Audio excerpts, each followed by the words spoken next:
دیکھیے یہ ساری چیزیں وہ ہیں کہ جن کا تذکرہ ایک لفظ سے کیا جاتا ہے، یہ چونکہ متعلق ہے اور عملی معاملہ ہے، آج کی حدیث کے حوالے سے بھی اس میں یہ چیز آ جائے گی۔ ان کو کہا جاتا ہے آکلٹ سائنسز۔ ایک سائنسز ہیں جو بالکل واضح ہیں، فزکس ہے، کیمسٹری ہے، جیولوجی ہے، فلاں ہے، بایولوجی ہے، یہ کھلم کھلا صاف حواس خمسہ کے ذریعے سے ان کا علم حاصل کیا گیا ہے۔ پھر یہ کہ انٹلیکٹ کے ذریعے سے، پاور آف ریزننگ کے ذریعے سے انفرنس ہوتا ہے، نتیجہ نکالا جاتا ہے، پھر ایکسپیریمنٹیشن کے ذریعے سے پھر اس کی ویریفیکیشن ہوتی ہے۔ یہ علم ہے، یہ سائنس ایک آکلٹ سائنس ہے، یہ ہاتھ کی پامسٹری ہے، آکلٹ سائنس شمار ہوتی ہے، یہ سائنس نہیں ہے۔ لیکن یہ کہ یہ ایک طرح سے انہیں کہہ دیا گیا کہ ہاں ان میں بھی کچھ ہے، کوئی حقیقت ہے۔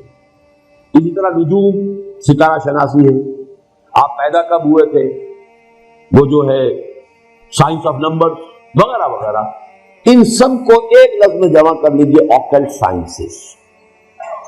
دوسری بات یہ جان لیجئے ان میں کچھ نہ کچھ حقیقت ہے، اس لیے کہ اس کائنات کی جو تخلیق ہے جو اللہ نے کی ہے، یہ چیزیں آپس میں بڑی مربوط ہیں۔ آخر کوئی وجہ ہے کہ میرے انگوٹھے کا نشان کچھ اور ہے، آپ کا کچھ اور ہے، تو ایک نہیں، اور پھر یہ وہ بدل بھی جاتے ہیں۔ کیریکٹر کی ٹرانسفارمیشن اگر ہوتی ہے ذرا تو یہ لکیریں بدلتی ہیں، تو یہ کوئی انڈیکس ہے۔ لیکن ان چیزوں کی طرف توجہ کرنے سے محمد الرسول اللہ صلی اللہ علیہ وسلم نے روک، میرے لیے اور آپ کے لیے عملی اعتبار سے حضور کا فرمان۔ اب دیکھیے، جیسے میں اب آخری مثال دے دوں، سحر حق ہے، جادو ہو سکتا ہے، جادو ہے، حقیقت ہے جادو، لیکن جادو کرنا جائز نہیں ہے۔ ایک چیز کا ہونا اور شے ہے، اس کا جائز ہونا اور شے ہے۔ شراب ہے، اس میں سرور ہے، اس میں کوئی تھوڑا سا نفع بھی ہے، قرآن مجید خود کہتا ہے کہ اس میں کوئی اسم کا پہلو بھی ہے، نفع کا پہلو بھی ہے۔ اسم ہوگا اکبر من نفعہما، شراب اور جوئے کا جو گناہ کا پہلو ہے وہ زیادہ بڑا ہے نفع کے پہلو کی نسبت، لیکن حرام ہے، تو ہم تو اس حکم کو لیں گے کہ حرام ہے۔ اسی طرح جادو حق ہے لیکن حرام ہے۔ اسی طرح یہ چیزیں ان میں کچھ نہ کچھ حقیقت ہے، لیکن حضور نے فرمایا، یہ حدیث اب سن لیجئے، جس شخص نے نجومی کی کہی ہوئی بات کو مان لیا، حق سمجھا، اس نے اس شے کی نفی کی جو میں لے کر آیا ہوں۔ میں لے کر آیا ہوں قرآن، میں لے کر آیا ہوں ہدایت، میں لے کر آیا ہوں وہ احکام جو اللہ نے مجھے دیے ہیں تمہارے لیے، تم ان کے پیچھے ان کو اپنا امام بناؤ، انہی کو سمجھو، انہی کو دل میں جگہ دو، انہی کو دماغ میں بٹھاؤ، باقی یہ اشیاء جو ہیں ان کی طرف توجہ نہ کرو۔ ورنہ ہمیں معلوم ہے قرآن مجید میں ہے، حضرت سلیمان کے ایک وزیر نے وہ کارنامہ کر دیا تھا کہ نہیں، ملکہ سبا کا تخت کہاں سے کہاں پہنچایا، چشم زدن میں، جبکہ عفریت من الجن نے بھی کہا تھا کہ جب تک یہ آج کا آپ کا یہ جو ہے برخاست نہیں ہوتا دربار، اس وقت تک تو میں لا سکتا ہوں، میں وہ ملکہ سبا کا بلقیس کا تخت لے آؤں گا اس سے پہلے کہ آج دربار برخاست ہو۔ لیکن جو ایک صاحب کتاب کا علم کو تھا، کوئی علم، اب کون سا علم تھا وہ علم قرآن کا حدیث کا تو نہیں، کوئی اور علم تھا، لیکن اس نے کیا کیا، من قبل ان یرتد الیک طرف، اس سے پہلے کہ آپ کی نگاہ جو ہے واپس آئے، میں لا دیتا ہوں اور سامنے موجود تھا وہ۔ لیکن کیا یہ علم حضور نے ہمیں سکھایا؟ کیا صحابہ کو سکھایا؟ کیا ابو بکر کو یہ معجزے سکھائے؟ کیا حضرت عمر کو سکھائے؟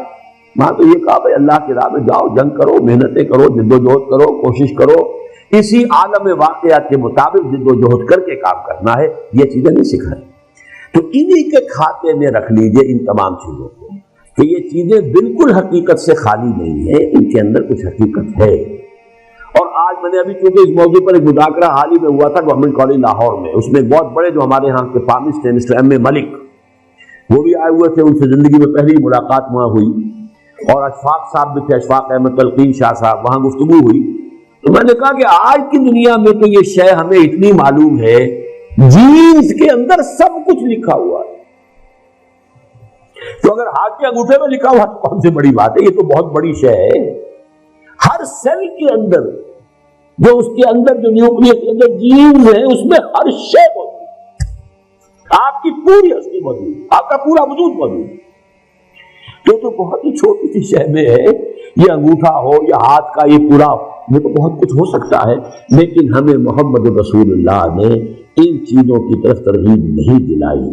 ہمیں رکھا ہے کتاب اللہ پڑھو اور سمجھو، میری سنت پر عمل کرو، اور جو دنیا میں جو مادی وسائل و ذرائع ہیں ان کو تسخیر کرو، انہیں استعمال کرو، توکل اللہ پر رکھتے ہوئے بھرپور اعدوا لہم ما استطعتم۔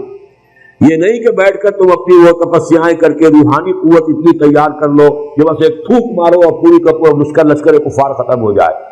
That was not the way of محمد صلی اللہ علیہ وسلم، ورنہ وہ پھونک مارنے کی طاقت سب سے بڑھ کر تو حضور میں ہونی چاہیے تھی، لیکن نہیں، آپ کے بھی دندان مبارک شہید ہوئے ہیں، آپ کے بھی انتہائی محبوب چچا، خالہ زاد بھائی چچا اور دودھ شریک بھائی اور ساتھ کے کھیلے ہوئے ہمجولی اسد اللہ و اسد رسول ہی وہ شہید ہوئے ہیں، اور ان کی لاش آپ کی نگاہوں کے سامنے آئی۔ تو ہمیں وہ راستہ اختیار کرنا ہے، ما انا علیہ و اصحابی۔ باقی ان چیزوں کے بارے میں نفی مطلق کرنے کی ہمیں کوئی ضرورت نہیں۔